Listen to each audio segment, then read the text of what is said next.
내가 매일 기쁘게 샬롬. 사랑하는 영락교회 성도 여러분, 지난밤도 평안하셨죠? 오늘은 2022년 9월 20일 화요일 아침입니다. 말씀으로 하루를 여는 내가 매일 기쁘게 아침 경건의 시간을 시작하겠습니다. 오늘 하루도 하나님과 동행하는 은혜와 평강의 날 되시길 기원합니다. 오늘 찬양은 찬송가 452장 내 모든 소원 기도의 제목입니다. 함께 찬송하겠습니다. 내 모든 소원 기도의 제목 예수님 닮기 원함이라. 예수님 형상 나에게 위해 세상의 모험에 졌네. 예수님 닮기 내가 원하네. 날 구원하신 예수님은 내 마음속에 지금도 사 주님의 형상이지소서. 무한한 사랑 풍성한 긍휼 슬픈 자 위로하시는 주. 길 잃은 죄인 부르는 예수 그 형상 닮게 하옵소서. 예수님 닮기 내가 원하네. 날 구원하신 예수님은 내 마음속에 지금도 사 주님의 형상이지소서.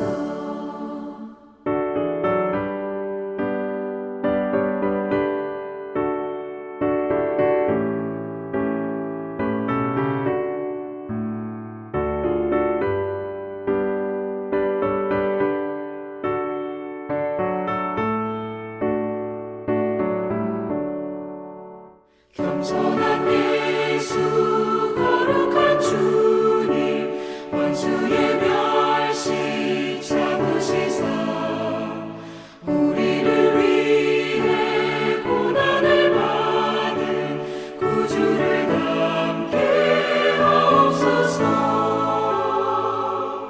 예수님 닮기 내가 원하네. 날 구원하신 예수님은 내 마음속에 지금도 사 주님의 형상이지소서. 함께 기도하겠습니다. 사랑과 은혜가 풍성하신 하나님, 저희 인생에 새 날을 허락해 주셔서 감사합니다. 오늘도 하나님의 말씀 앞에 섭니다. 하나님의 말씀을 묵상할 때에 저희 눈과 마음을 열어 주의 말씀의 놀라운 것들을 깨달아 알게 해주시고 주신 말씀에 순종하는 하루가 되게 해 주옵소서. 오늘도 저희의 영혼과 삶에 은혜와 진리의 빛을 비춰 주시옵소서. 예수님의 이름으로 기도드립니다. 아멘. 이제 말씀 묵상 본문을 봉독하겠습니다. 오늘 본문은 구약 성경 사무엘하 2장 12절부터 32절까지 말씀입니다. 함께 봉독하겠습니다. 12절입니다. 넬의 아들 아브넬과 사울의 아들 이스보셋의 신복들은 마하나임에서 나와 기브온에 이르고 수르야의 아들 요압과 다윗의 신복들도 나와 기브온 못가에서 그들을 만나 함께 앉으니 이는 못 이쪽이요 그는 못 저쪽이라.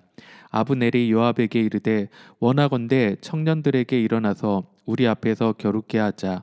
요압이 이르되 일어나게 하자 하매 그들이 일어나 그 수대로 나아가니 베냐민과 사울의 아들 이스보셋의 편에 12명이요 다윗의 신복 중에 12명이라. 각기 상대방의 머리를 잡고 칼로 상대방의 옆구리를 찌르매 일제히 쓰러진지라. 그러므로 그곳을 헬갓 핫수림이라 일컬었으며 기브온에 있더라. 그날의 싸움이 심히 맹렬하더니 아브넬과 이스라엘 사람들이 다윗의 신복들 앞에서 패하니라. 그곳에 스루야의 세 아들 요압과 아비새와 아사엘이 있었는데 아사엘의 발은 들로르같이 빠르더라. 아사엘이 아브넬을 쫓아 달려가되 좌우로 치우치지 않고 아브넬의 뒤를 쫓으니 아브넬이 뒤를 돌아보며 이르되 아사엘아 너냐 대답하되 나로라.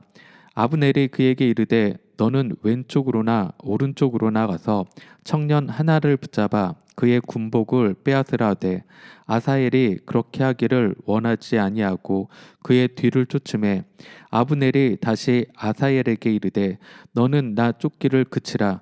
내가 너를 쳐서 땅에 엎드러지게 할 까닭이 무엇이냐. 그렇게 하면 내가 어떻게 내 형 요압을 대면하겠느냐 하되 그가 물러가기를 거절하매 아브넬이 창 뒤끝으로 그의 배를 찌르니 창이 그의 등을 꿰뚫고 나간지라. 곧 그곳에 엎드러져 죽음에 아사엘이 엎드러져 죽은 곳에 이르는 자마다 머물러 섰더라. 24절입니다. 요압과 아비새가 아브넬의 뒤를 쫓아 기브온 거친 땅의 길가 기아 맞은쪽 암마 산에 이를 때에 해가 졌고 베냐민 족속은 함께 모여 아브넬을 따라 한 무리를 이루고 작은 산 꼭대기에 섰더라. 아브넬이 요압에게 외쳐 이르되 칼이 영원히 사람을 상하겠느냐.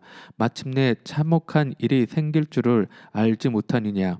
내가 언제 무리에게 그의 형제 쫓기를 그치라 명령하겠느냐. 요압이 이르되 하나님이 살아계심을 두고 맹세하노니 내가 말하지 아니하였더면 무리가 아침에 각각 다 돌아갔을 것이요 그의 형제를 쫓지 아니하였으리라 하고 요압이 나팔을 불매 온 무리가 머물러 서고 다시는 이스라엘을 쫓아가지 아니하고 다시는 싸우지도 아니하니라. 아브넬과 그의 부하들이 밤새도록 걸어서 아라바를 지나 요단을 건너 비드론 온 땅을 지나 마하나임에 이르니라. 요압이 아브넬 쫓기를 그치고 돌아와 무리를 다 모으니 다윗의 신복 중에 19명과 아사엘이 없어졌으나 다윗의 신복들이 베냐민과 아브넬에게 속한 자들을 쳐서 360명을 죽였더라. 무리가 아사엘을 들어올려 베들레헴에 있는 그의 조상 묘에 장사하고 요압과 그의 부하들이 밤새도록 걸어서 헤브론에 이른 때에 날이 밝았더라. 아멘.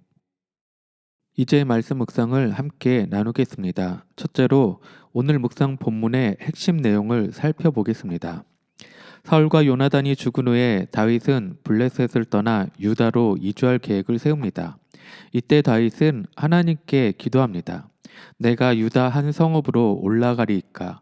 아주 구체적으로 묻습니다. 이때 하나님은 다윗으로 하여금 헤브론으로 가라고 말씀하십니다. 헤브론으로 올라간 다윗을 유다 사람들이 모여 기름을 붓고 유다의 왕으로 추대합니다. 이때 사울의 군사령관 넬의 아들 아브넬 장군은 사울의 아들 이스보셋을 왕으로 세워 사울 왕가를 이어가게 합니다. 즉 두 왕국으로 갈라진 이스라엘은 북쪽은 이스보셋이 남쪽은 다윗이 다스리게 된 것입니다. 따라서 싸움을 피할 수 없게 된 것입니다. 다윗의 휘하 장수로는 다윗의 누이의 스루야의 아들 요압과 아비새, 아사엘을 중심으로 군대가 편성되었고 이스보셋 쪽에는 아브넬 장군을 중심으로 군대가 편성되었는데 이들이 기브온에서 만나 힘을 겨루게 됩니다. 두 나라의 군대 장관이 나와서 각각 청년 12명을 뽑아 겨루게 합니다. 하지만 대표로 나왔던 양쪽의 청년들 24명이 모두 죽자 곧바로 전면전이 일어납니다. 오늘 본문에 기록된 이 싸움에서는 완전히 요압 장군과 다윗의 신복들의 일방적인 승리로 끝이 납니다. 이 싸움의 결과를 보면 요압 편에서는 아사엘을 포함한 20명을 잃었지만 아브넬의 군사들은 360명이 죽는 치열한 전투였습니다. 이 전투에서 요압은 일방적인 승리를 거둬 유다의 승리처럼 보이지만 아브넬을 뒤쫓다가 아브넬의 창에 죽은 요압의 동생 아사엘을 잃게 되므로 유다도 기뻐할 수 없는 승리였습니다. 뿐만 아니라 이 싸움은 같은 동족끼리 전쟁을 벌였기에 승리를 기뻐하기도 어렵습니다. 오늘 본문을 통해 혹 지금 나의 삶이 주님의 뜻을 먼저 묻지 않고 주님의 뜻보다는 자기 자신의 뜻을 구하며 자신의 이익만을 위해 살아가고 있진 않은지, 혹 나 자신의 헛된 욕심으로 다른 사람에게 상처를 주고 아프게 하고 있진 않은지 되돌아보며 주님의 뜻 가운데 온전히 세워져가는 우리 모두가 되길 소망합니다. 둘째로 오늘 묵상 본문에 나타난 하나님은 어떤 분인지를 살펴보겠습니다. 오늘 묵상 본문에 나타난 하나님은 하나님의 섭리 가운데 하나님의 뜻을 이루어 가시는 분이십니다. 오늘 본문 17절 말씀을 읽겠습니다. 그날에 싸움이 심히 맹렬하더니 아브넬과 이스라엘 사람들이 다윗의 신복들 앞에서 패하니라. 아멘. 우리 하나님은 모든 상황 속에서 하나님의 섭리 가운데 하나님의 뜻을 이루어 가시는 분이십니다. 우리가 보고 있는 이 말씀 가운데 특별히 다윗의 인생 가운데 하나님께서 친히 주장하고 섭리하셔서 모든 것이 다 다윗에게 유리한 방향으로만 돌아가도록 만들고 계셨습니다. 하나님의 섭리라는 것은 하나님께서 준비하신다라는 말인데, 바로 하나님께서 사람의 불완전함과 실수까지도 모두 사용하셔서 하나님 자신의 뜻과 목적을 이루시는 손길을 의미하는 것입니다. 바로 모든 것을 합력하여 선을 이루시는 하나님의 역사, 하나님의 주관하심을 가리켜서 우리는 그것을 하나님의 섭리라고 부르는 것입니다. 이스보셋, 아브넬, 요압, 아사엘 중 그 누구도 하나님의 뜻을 따라 움직이고 있는 사람은 없습니다. 모두가 다 자기 뜻대로 생각하고 움직이고 있는 것입니다. 그럼에도 불구하고 놀랍게도 하나님께서는 그 모든 사람들을 사용하셔서 다윗을 왕으로 세우시고 다윗의 왕권을 점점 강하게 하시는 것입니다. 아무리 인간이 욕심과 탐욕으로 자신의 것을 이루려고 애를 쓰지만 결국에 하나님은 하나님의 방법으로 하나님의 선하신 뜻을 이루어 가십니다. 그러기에 우리는 더더욱 하나님의 뜻을 구하며 살아야 하는 것입니다. 나 자신의 개인적이고 어떠한 타당한 이유와 목적에 따라 바쁘게 행동하며 살아가는 것도 중요하지만 우리가 잠시 이 모든 것을 멈추고 주님 앞에서 하나님의 뜻과 하나님의 섭리가 우리 삶 가운데 어떻게 움직이고 있는지를 살피는 것이 중요합니다.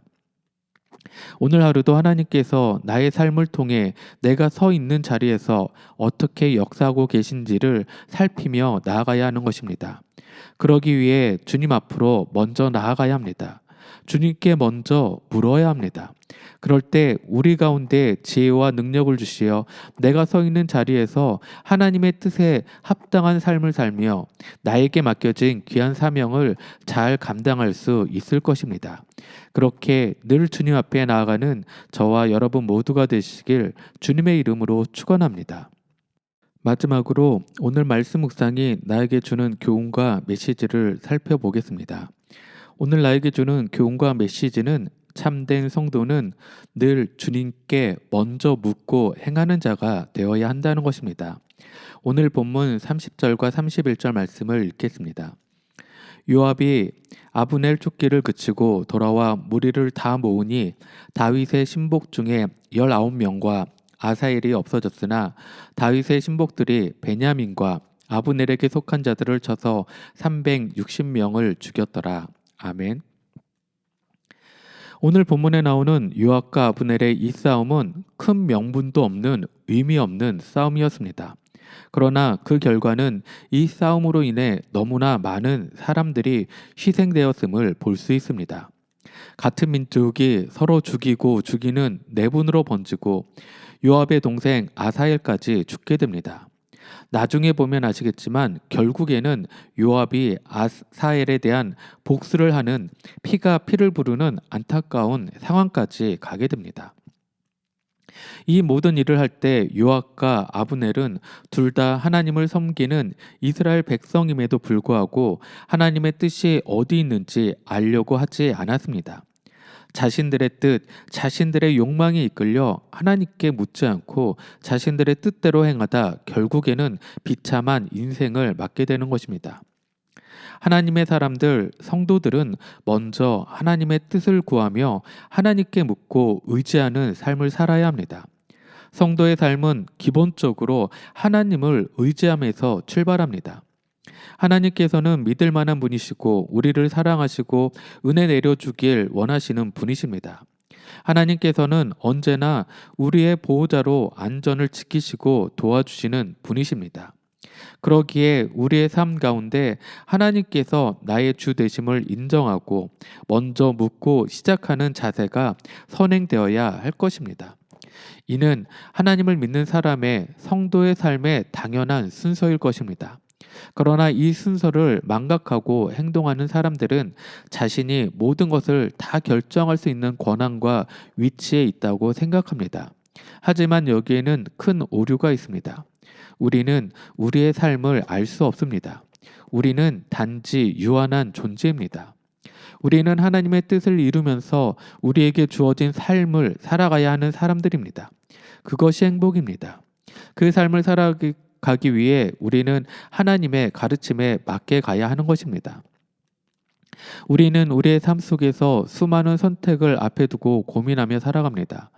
대부분의 선택은 그것이 내 삶 가운데 더 이익이 되거나 더 유리한 쪽 또는 합리적이라고 생각하는 쪽을 선택하게 됩니다.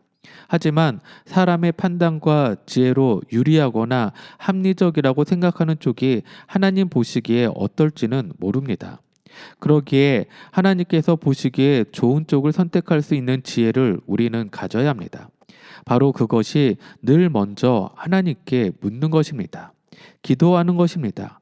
그리고 모든 것의 기준이 되는 말씀을 읽어야 하는 것입니다. 또한 우리 안에 성령님께서 우리를 조명하시고 우리의 삶에 간섭하신다는 확신과 믿음을 가져야 하는 것입니다. 그래서 우리의 믿음의 감각을 예민하게 하고 결정해야 하는 것입니다. 확실하게 성경에 내가 처한 이 상황과 꼭 맞는 부분은 없지만 하나님께서 여러 가르침의 원리에 따라 먼저 하나님께서 이 상황에서 가장 관심을 가질 부분이 어떤 부분일까를 생각해야 하는 것입니다. 그러면서 우리가 가장 주의해야 할 것은 하나님께서 무엇을 원하시는지, 나를 통해 무엇을 하시기를 원하시는지 그 내용들을 알면서 자신의 자존심이나 체면이나 위치를 생각해서 결단하지 못하는 것입니다. 이로 인해 하나님의 뜻 가운데 살아가지 못하는 삶을 사는 것입니다. 우리의 삶은 이래서는 안 되는 것입니다. 오늘 하루도 늘 먼저 하나님의 뜻을 구하고 먼저 묻고 말씀하시면 그 뜻에 따라 행하는 삶을 살아가시는 여러분 모두가 되시길 주님의 이름으로 축원합니다. 함께 기도하겠습니다. 사랑하는 주님, 감사합니다. 오늘도 말씀하여 주시고 말씀의 의미들을 되새길 수 있게 하여 주심을 감사드립니다.